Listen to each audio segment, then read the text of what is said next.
Okay, welcome everyone to the Gate of Oneness, and now we're going to begin.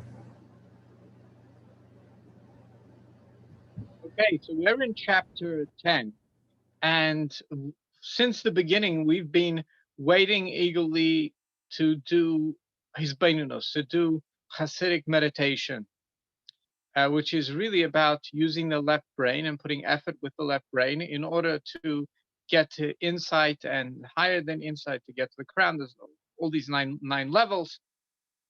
And we were exposed last week to 4 metaphors to understand the first level before Tzimtzum, before the contraction. And we've spoken about what this contraction is before in previous weeks. Go back to previous weeks to understand it. And we said that there's 3 levels before Tzimtzum, one called Yachid, which is like only, Echad, which means like oneness, and the Kadmon, which means preceding.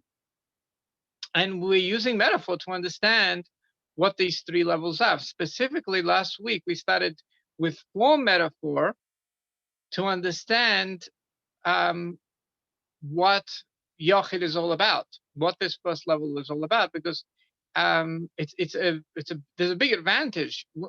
It says that a person who lengthens their reflection on the oneness, they live a long life, but also their days are going to be more effective. Every day is going to be more effective. And we always start at the very top of the whole order of creation. So we start with understanding Yachid with all the details, with all the pratim, which is something that we've really been waiting for. And we started last week, and we've learned about 4 metaphor, and we started to do actual Hisbainunos by comparing the metaphor. So when you learn Hasidus, you got to do that yourself. You got to start comparing metaphor on your own. Then you're going to be doing Hisbainunos. But what's really interesting, that if we take these 4 metaphor and we do some a little advanced Hisbainunos, and really it's straightforward. It's really straightforward, especially for our generation. We'll realize that perhaps these 4 metaphor are organized in a very particular way. Perhaps they fit in with the theme of the 4 worlds of Atzilus, Bria, Yetzirah, and Asiya. Many times we've spoken about the 4 worlds. There's 4 worlds. 3 of them are considered a creation, and the first one is considered an expression of God, of divinity. So maybe these 4 metaphor fit in with the 4 worlds. Well, why would that be? Is because the order of education, when you educate a child as they grow up, they actually go through this process of the 4 worlds. What do I mean? The first world, the lowest world, the world that we live in, is the world of Asiya, the world of action. That's the world which is about human experience. The Rebbe uses, the Lubavitcher Rebbe uses the terminology Hergesh Adam, the experience of man. So if you'll notice that as a child grows up, they first, they start playing with everything around them. They play with the blocks, and they move everything, and they taste everything, and probably said this before. You know what cardboard tastes like. So how's that possible? That's because you once upon a time tasted cardboard. You tasted everything. You were experiencing the world, and that's the beginning of education. Now, the next thing that happens is the child grows up a little older, and they start asking questions. And they start asking the parent questions like, why this? Why this? Why that? Is this what they're really looking for? Is they've realized that there's a bigger world, and they want to understand that their little experience that they're having in their personal world, their personal experience, is that a real sign for what really happens in the bigger world? Because that's what happens till 7 years old, especially till around 10 years old. They're asking a lot of questions, because they've gone to the second stage of education, which is the world of Yetzirah, corresponds to the world of Yetzirah, which the world of Yetzirah corresponds to the bigger world. So there's human experience, and then there's world. And that leads them to the third level, which is skills development. Like when do the kids usually go and feel they need to go and learn a hobby and they need to go to music lessons, they need to go to karate to keep them busy. So that's around 10 years old, close around 10 years old. That's when kids, when they can actually help around the house, and they can actually do something useful instead of just like messing everything up. But that if you've trained them before to help, so their help becomes useful around 10 years old. So that's a level of skill development. That's when the child goes from the study of science, like science is really the observation of the world. So they've had that time when they've asked questions and they've observed the world. Now they want to do something, and this is really the arts, the human contribution. They want to make a human contribution to the world. So they go to arts, martial arts, musical arts, this arts, that art, painting. They that's the time. And then there's one level after that, that's the world of Bria. The world of Bria corresponds to the souls and the unique contribution of souls. But then there's one level after that, which is the study of divinity, which is seeing how the overarching concepts, how and this is a little more advanced. Maybe people don't get to this maturity, but they start seeing how in different fields there is sometimes an underlining concept which arches over from one field to another field. Like there could be something in science that arches over to the arts, or from one domain to another domain, there's something that arches over. There's the principle may be the same. And that is really the study of, they're really starting to go into the study of divinity, because divinity, it's God expressing himself in unique ways in everything, in a different way, and everything is really a divine experience.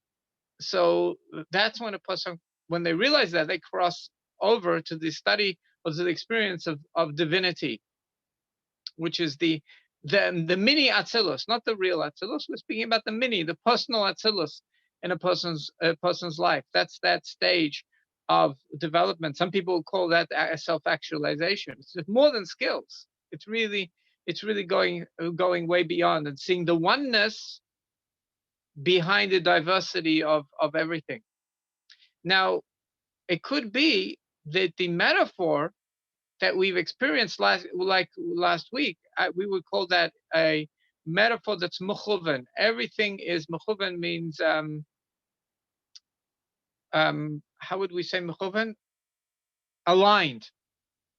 That the full metaphor that we were exposed to last week, that actually aligned with the normal intuitive path of growth, the path of education.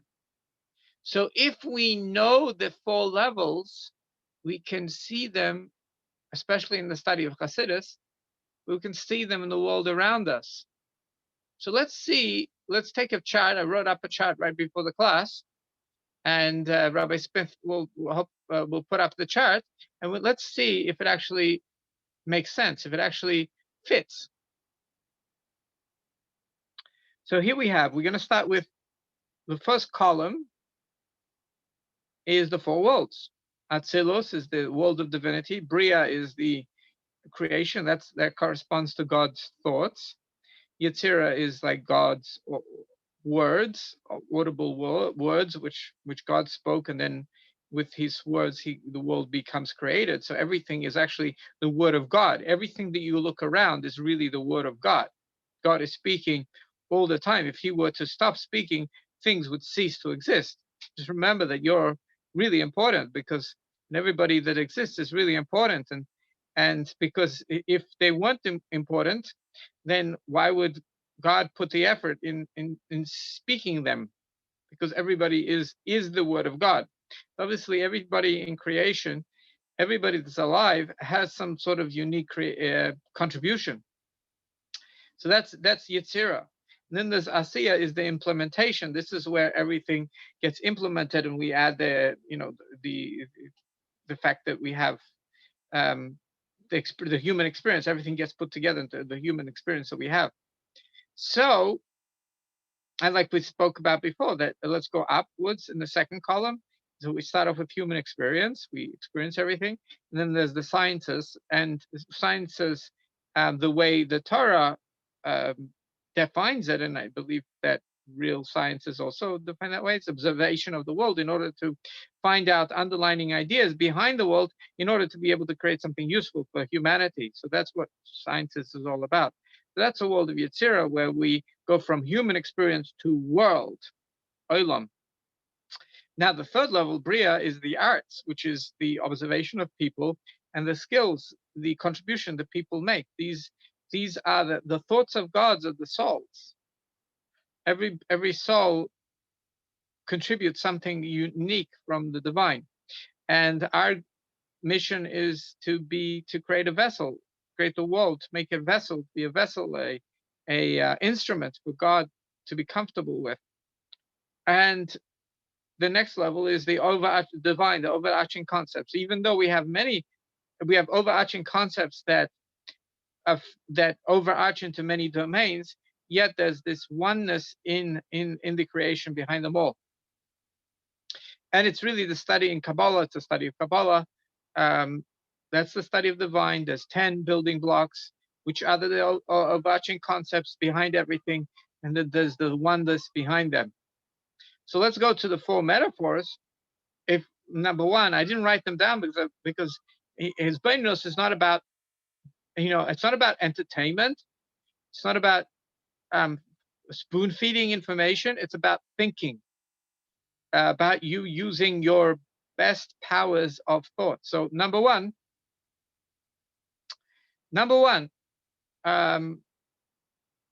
is, what was that metaphor? That was the metaphor of the birthday party. Remember last week? That's human experience. When somebody does kindness, you see they needed to have planning, and they needed to keep his secret. So they needed to have some focus. They needed to have gvura, some strength and focus to be able to keep the birthday party a secret. And they needed to have intellect, because they needed to do it in a really wise way. And they needed to have the emotion of Tiferes, because they needed to make it beautiful. Tiferes, party, Tiferes, the words are similar. Pe'er means beauty, party, right? So those words seem to have some sort of association. So we see that when a person wants to do kindness, all the emotions are really there, but you can't say they were there in actuality. But when you reverse engineer, you have to say that everything was there, and that's the human experience. Once the party happens, you have to say that wow, you made such a beautiful party. Thank you so much. Wow, I see now that you had so many traits. They were always along. So that this is a metaphor for the yachid, for the oneness, that everything is in the yachid. Everything's there, but not in actuality and potential. Even the emotion of leadership, which only can exist when there's something outside of him, but there's nothing outside of God, because everything's inside of God. Even that emotion of leadership, Malchus, exists in a deep way before, in Yochid. And you can't say that any of these things exist in actuality. And that was the second metaphor, the baseball metaphor. All the pitches that a good player makes throughout his baseball career already existed in potential before he had his career. But it's absurd to say that they exist in actuality, that each move, that each pitch of the bat physically actually existed before, a pitch of the bat or pitch of the ball. You can't say that they existed in actuality. They only exist in potential. That's the second metaphor, and it's a very scientific metaphor. Notice, it's a scientific metaphor. It's about movement, about pitching a baseball. It's about physics. It belongs in the sciences. It belongs in the understanding of the bigger world. That was the second metaphor. Then we went to a third metaphor, and we did a metaphor of souls empowering bodies, which is more artistic to understand. It takes a little more refinement to appreciate it, because it's more of an art to appreciate that metaphor. And we were saying that the power to see and the power to hear, obviously it exists in this essence of the soul, but before it's expressed, There is no facet of power of the ability of the internal representation through physical sight. Basically, our eye sees light, and it gives that information to the optic nerve, and the optic nerve gives that information to the brain, and the brain recreates that. It makes an internal representation of it based on the data that it's getting from the optic nerve. That ability to see, the bottom line, and the ability to make sense out of noise, and make some sort of sense out of that we have a sequential story that happens, and we can sort of understand a lot of things by the sounds that are around us. Both of those abilities didn't have, like, there wasn't these special, it wasn't a Swiss Army knife that we have the ability to see and ability to hear, and it's a Swiss Army knife, the soul, and it just like puts those two abilities into place. No, that's what souls do. The souls have the ability to create internal representation. It's not seeing, not hearing. They don't exist as two separate things that are united with the core of the soul. Just like all the pictures don't exist before. But what we learn from the arts metaphor, from the third metaphor, is this quality over here. That's not only a bunch of, it's not like a Swiss Army knife that has like a knife and a saw and like, no, there's different qualities that exist in the core of the soul in Yochid, and they will in Yechida of the, we're speaking about Yechida of the human soul. Yochid is, when we say the word Yochid, is masculine language, which refers to God, and Yechida is a feminine language of the same thing as it is in the human soul as a metaphor. In other words, as far as we can stretch out our hands, we have this highest level of soul, which is called Yechida. It's the feminine language, but that is a metaphor for Yochid, for the first level of creation before Tzimtzum. And in Yochid, various different qualities of powers exist, but they're only in potential. They don't unite with each other because there's only oneness. And the fourth metaphor that we said was the metaphor of the spectrum of the sunlight. That was the fourth metaphor, and that is more of a, it's more of a science metaphor. It's more of a visual, less of an artsy metaphor, because there is explain in a second that there is always a special relation between 1 and 3 and 2 and 4. What's a special relation? 1 is human experience, and 3 is the deeper aspect of that, the deep aspect. 1 is how a child experiences the world. 3 is how he's going to contribute to that world. So it's all humans, but 1 is just a human experience. The third one is a contribution. 2 is the world and the sciences, or the observation of the world. 2. And 4 is the inner workings of the world, the divine building blocks that are behind that, the study of Kabbalah. So the sciences are just the external shell of the Kabbalah. Just like a human experience, number 1, is the external shell of 3 of the arts of the human soul, the contribution of the soul. So 1 is personal, 1 and 3 is personal, whether 2 and 4 is the big world. So they have a special, besides going 1, 2, 3, 4, but it goes 1, 3, 2, 4. There's you and there's the world. So the inner workings of the world is the overarching concepts, which is the 10 spheres. That is the inner workings of the shell of the science, of the observation of the world. And that metaphor is the metaphor of the spectrum of light. Because if you look at light inside the body of the sun, there's only the oneness. There's only inside the body, there's only the sun. If there's any light over there, it's totally nullified to the actual body of the sun. Yet we have to say,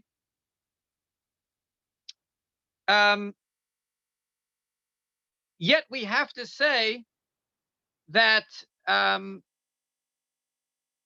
all the spectrums of light are there in the body of the sun, in the essence. So that's why it's the metaphor for divinity, is because even though we see different spectrums of light, there's one essence behind them.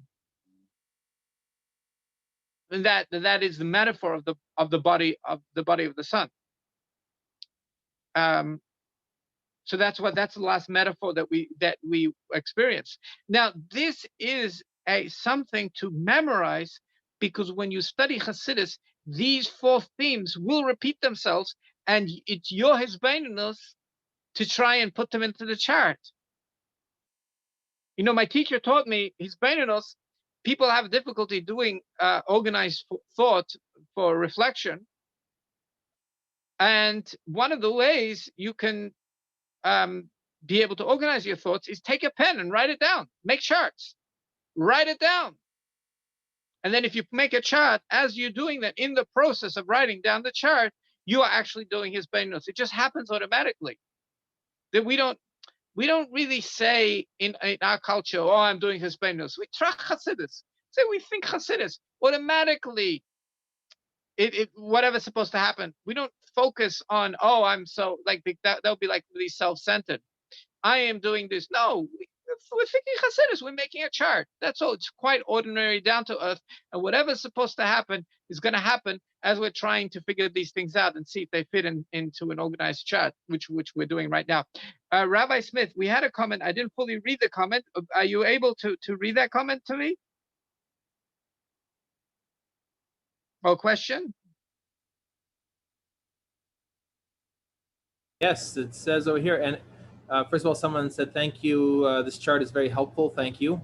And then someone commented, and isn't it interesting that currently the public health movement elevates science as if it is the inner workings of divinity rather than just the shell? Yes, yes. It's only a shell. It's only a system of observation of the world. And science is not a thing. Science is just a method of observation. Just a method of observation. That's all it is. And all we could observe is even a tiny fraction of the physical world, because until they discovered that there's infrared light and ultraviolet light, we just thought there was sunlight or light from a fire. And then we developed as an even greater thing, greater number of radio waves and light waves and all kinds of stuff going on. And right now, we don't know what we haven't discovered yet. Right, right. So we only, our system of observation is really limited to whatever effort and whatever is revealed to us, and the effort we put. And it's only a little small amount of what's really going on. And it's important to remember, yeah, it's only a shell. It's only a shell of the inner divinity, the overarching concepts, and the overarching concepts are totally nullified. And it's as if they just totally in potential, and all that exists is the inner core, which is the Yochid, which is really just an expression of the essence of God. And that's the core concept of all these metaphors, of all these 4 metaphors. Right. I think one other thing that's important to conceptualize here is we're not saying, using the metaphor of a shell, we're not saying that the natural order of things is everything, and then God, like it's the outer expression of God. No, and what God has done, God doesn't need any outer expression, and if the world would cease to exist, God forbid, then He would not be changed whatsoever. It's don't think of it like this is I don't know, an orange, and then there's a shell, and then inside it there's the meat of the orange, and then inside that there's the seeds and the core and all these different sections of it, and then somehow there's a core. That's physicalizing the understanding of godliness. It's, first of all, godliness is beyond our understanding, but it's not that the world is a shell. It's that we are only able to perceive with our physical eyes and our physical hearing the limited portion of the world of Asiya, of the most descended portion of God's speech. That's what we're able to perceive in our daily life. But it's not as if that is a permanent part of godliness. It's something that God has chosen to create, and he chooses to create it from instant to instant. So it's not a necessary existence. The only necessary existence is God itself. Whereas if you have an orange, well, an orange without a peel is not an orange. You need to say you think an orange, the complete orange is all these different component parts, and therefore you'd say that's the orange altogether. It's not the case in godliness. In godliness, there's nothing besides God. God creates on a moment-to-moment basis certain things that we experience in the physical world, but there's no necessity of their existence. But and actually, it's as if all these things are like the pitcher making his pictures, but compared to the essence, it's as if it's even before it happened. That's the relationship. Everything that actually manifests itself, all these parts that manifest themselves, compared to the essence, they're like virtually as if the pitcher didn't make the pictures yet, and all we have is the essence. So when we pray, that's what we, why would we connect ourselves to I mean, I just use the metaphor. You're not going to pray. Who do you praise? Who do you praise? You praise the pitcher. You don't praise the pitch. That would be a terrible mistake. The pitcher made an amazing pitch, but that's totally nullified to the man himself. Who do people follow? It's the man. The actual pitch that he made is just an expression of what this guy was able to achieve in his career, above and beyond other pitchers, let's say. Now, this is also really significant. In our prayers, we mention the Song of the Angels once, twice, three times in the morning prayers. Like, why do we have a theme repeated 3 times in the morning prayers, the Song of the Angels? Well, it turns out that our drive towards evil, our internal drive to evil, is, has a certain weakness, a good weakness. Is that if it gets reminded where it comes from and how the world really works, it sort of is willing to let go a little bit. In other words, we have a drive towards evil, which is very self-centered and selfish. I mean, there's certain aspects which are very necessary, the idea of self-preservation to an extent.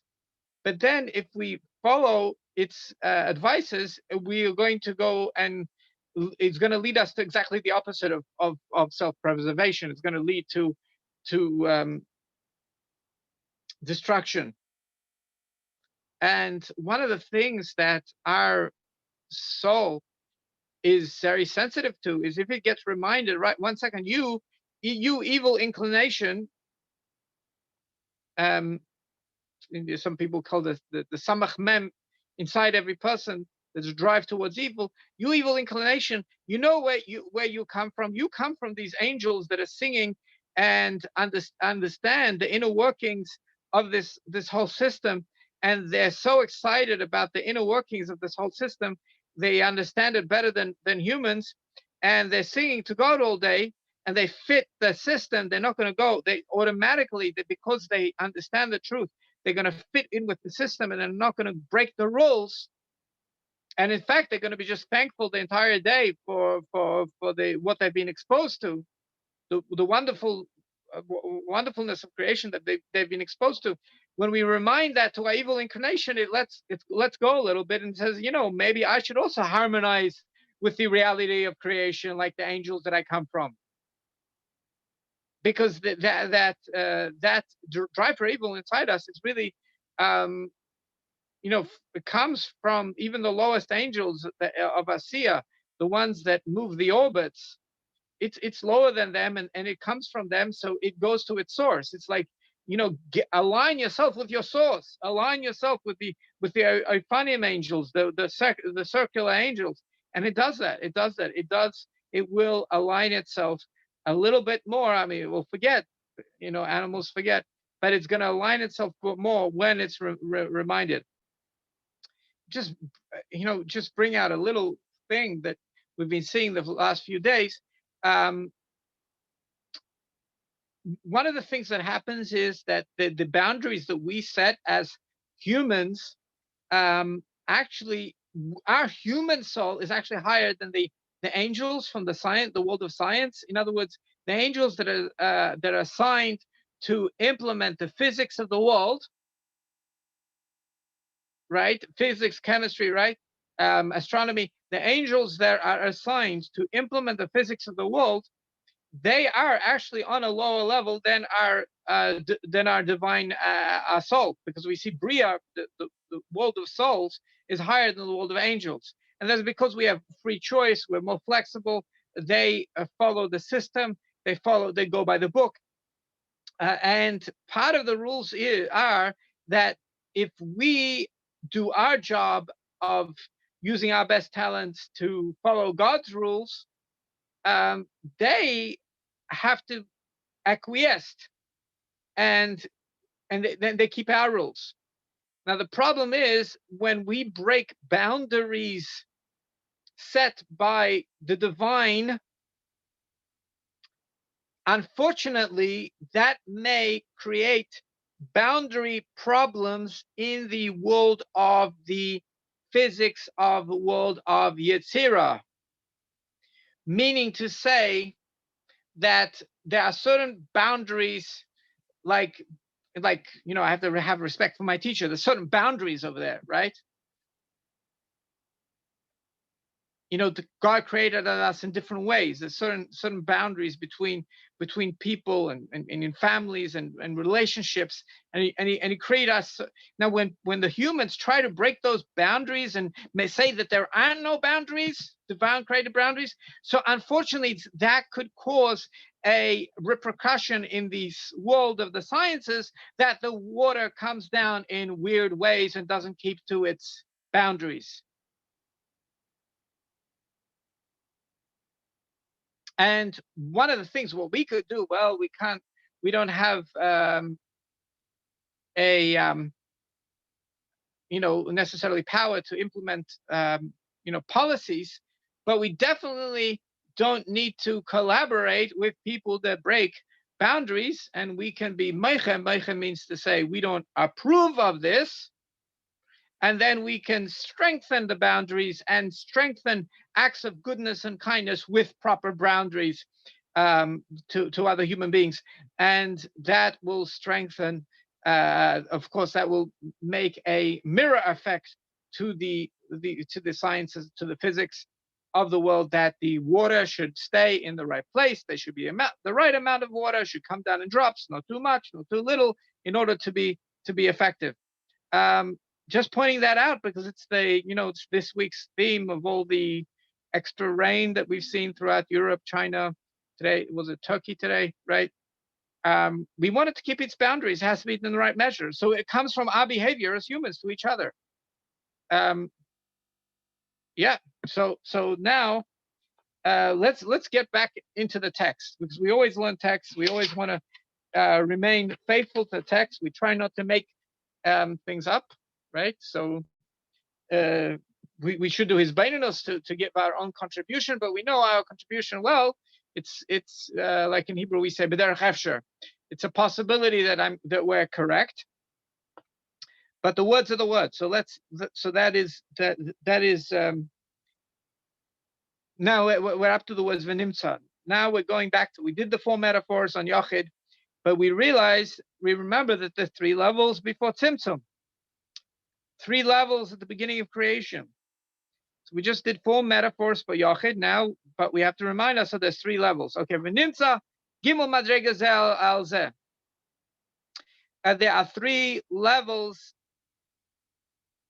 zeh al zeh, one to the other. Nimshach matzbus hanefesh, which comes from the essence of the soul. In other words, there's a big metaphor of the essence of the soul. That was the human, that was the flagship metaphor, the essence of the soul. So the essence of the soul has 3 levels. And then that's how we can understand divinity, because from us, we understand divinity. God created us in a way that our own, if we look into our own selves and our own makeup, we can understand how divinity works and have a relationship. It's not just belief, but there's an understanding of how divinity works. So then the divinity not only is in our beliefs, but it also can be set in our minds. So so from this, so the essence of the soul is Nikra Bechinis Yechida, has a name. It's called Yechida, which is the feminine for like the aloneness, the oneness, which is like totally alone. Aleph Yud Keiches Ha'atzmim. So the first thing is the 10 powers, the 10 building blocks, which are essential by Yulim, but they're in potential. They don't really exist yet. They must be there, but they don't exist. Like we said, the essential desire to do kindness, Hayuli, which is potential, but Kahai Governor, and similar things, like we use the birthday party metaphor. The guy who organizes the birthday party. Klulim ba betachlis hiskalus, and the 10 levels are totally unified in the essence, like kayachat tnua ke hiskalus, kayachat tnua, like the unification of the power of movement. That was the second metaphor. The pitching, the baseball pitcher, kayachat tnua, the power of movement. That's the science metaphor, right? Be'etzam achai, in the living thing, that the living things move. Veki hiskalus, third metaphor, it's all like one. Kispashtas achayis be'etzem, like the power of the soul being able to give life to a functioning body, like the power to hear and see. Canal, like we mentioned before.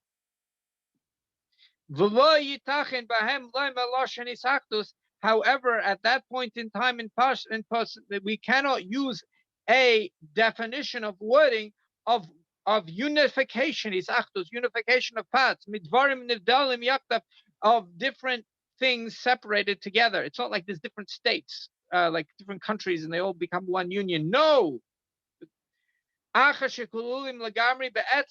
Because they are unified totally in the oneness. So there's only the oneness. It's as if these parts don't exist in actuality at all. Like we mentioned before. All you have is the essence.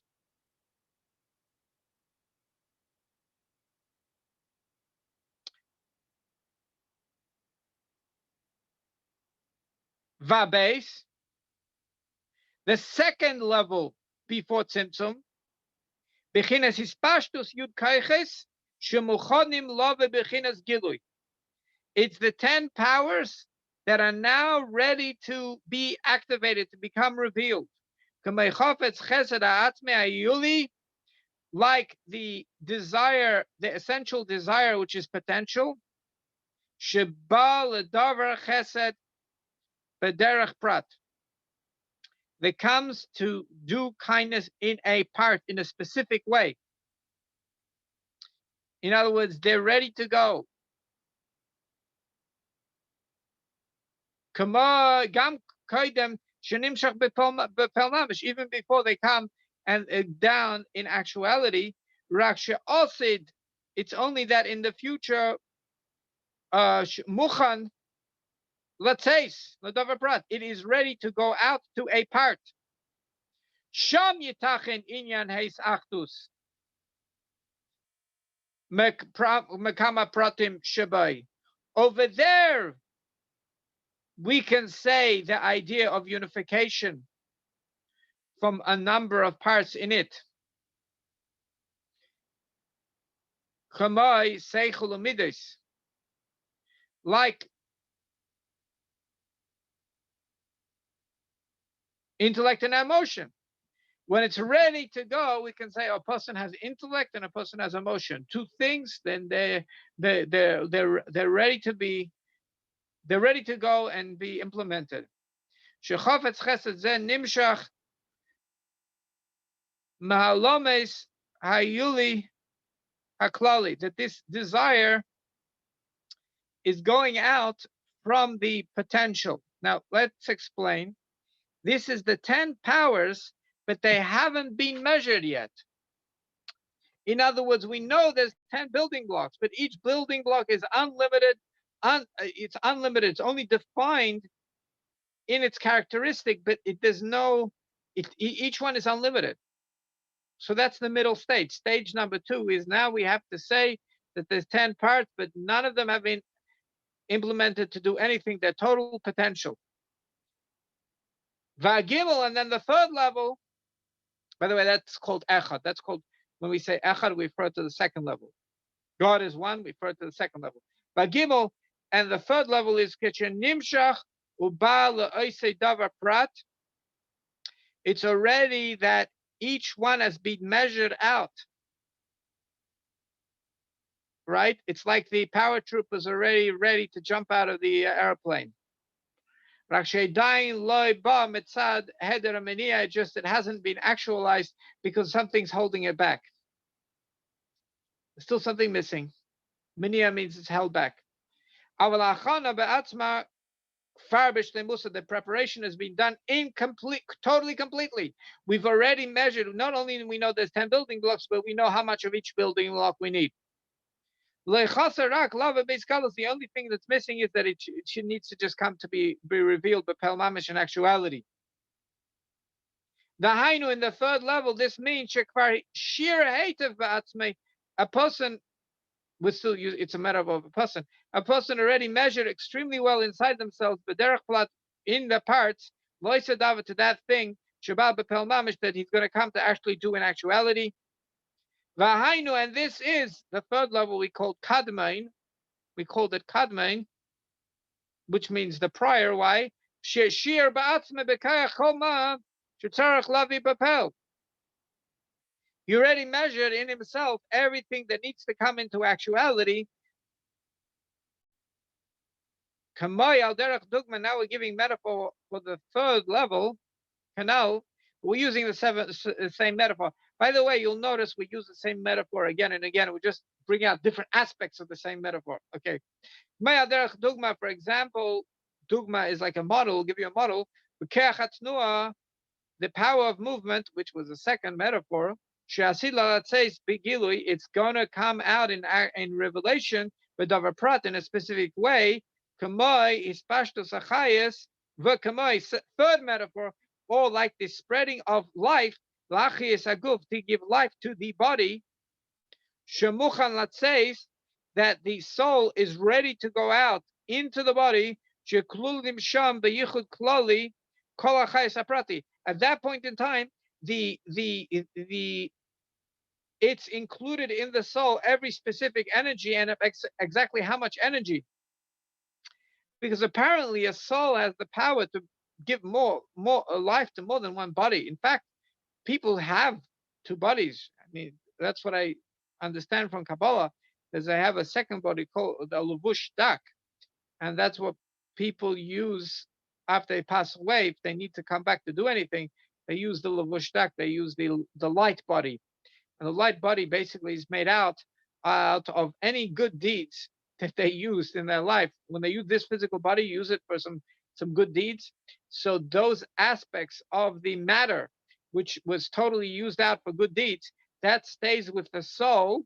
That aspect of matter stays with the soul after they pass away. So if they need a body after they pass away, those aspects exist. That's called the levush dak, a light body, pure body from whatever they did good in their life. That matter stays and is available to the soul.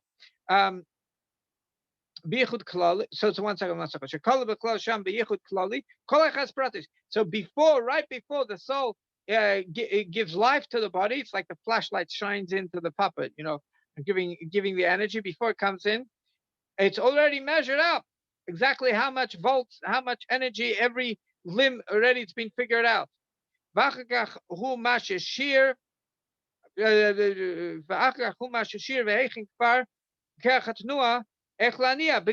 afterwards he measured right before he makes his move. He already measured how to exactly move the body.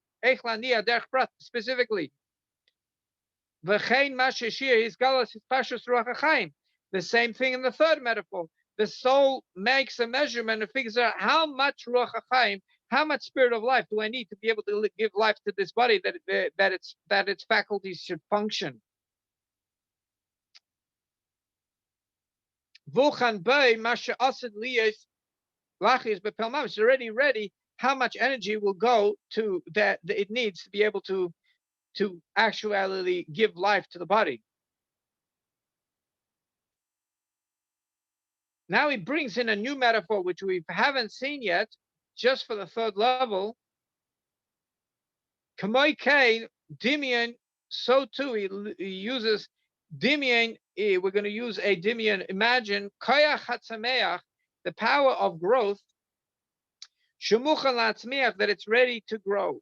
But Pel Mamish in actuality. In other words, there is some sort of spiritual power which takes a seed and helps this seed develop into something that grows specifically in that way.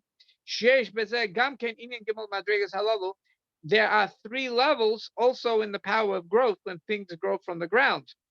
So in other words, there's the ayachida, there's the potential to grow anything, and then there's the parts that are in potential, that the various parts that are in potential, but they haven't been measured yet. And the third level has been exactly measured out how much is going to grow right now. The leaf is going to grow, the flower exactly is already been measured out. This is before it actually happens in actuality. In other words, before it sprouts, already it's already spiritually being measured out how much energy needs to go to the seed.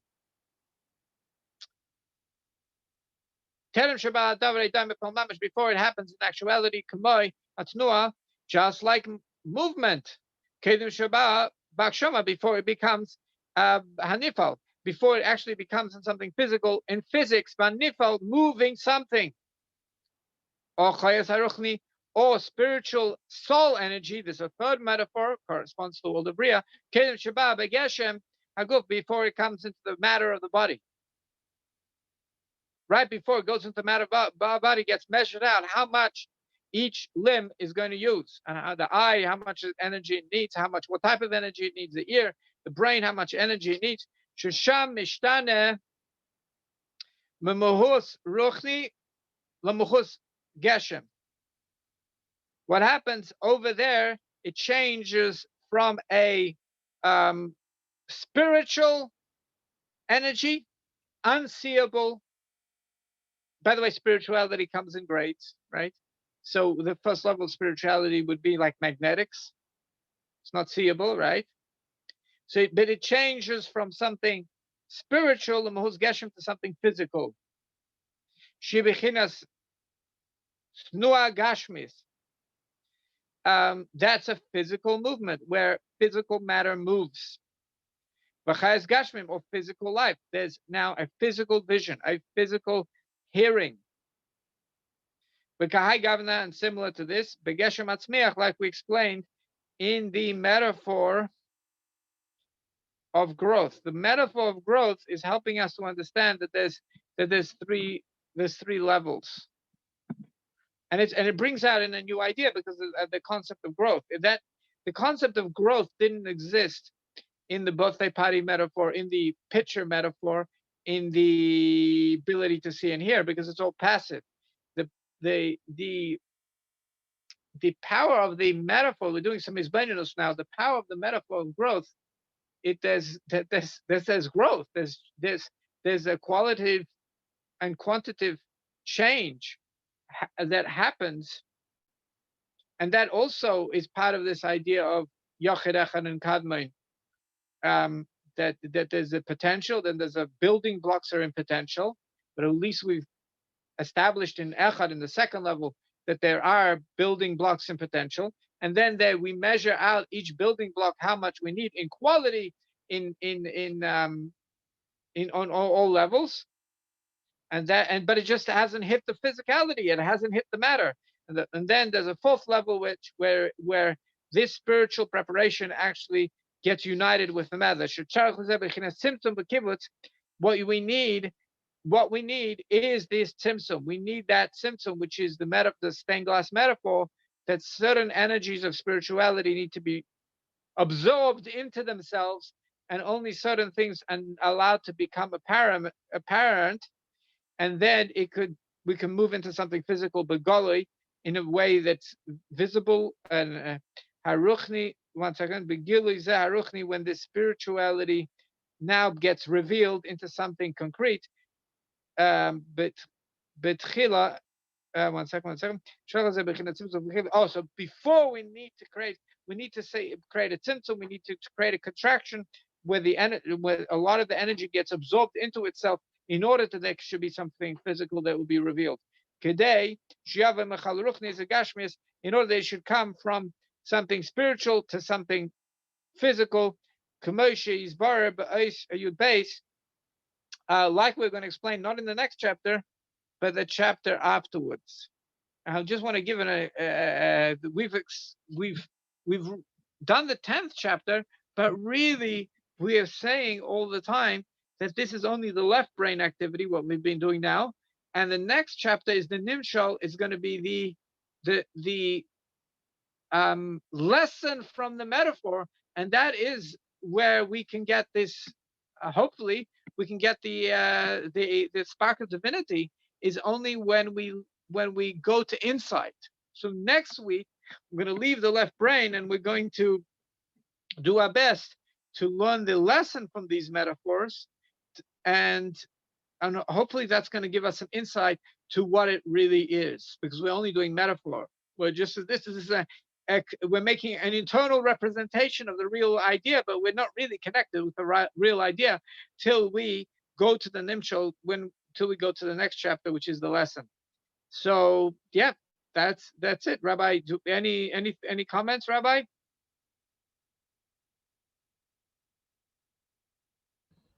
Can you explain again why in the chart you said this, explain it, but why in the chart you didn't tell us the details of the metaphors or name the metaphors? You just left it as a number of metaphors.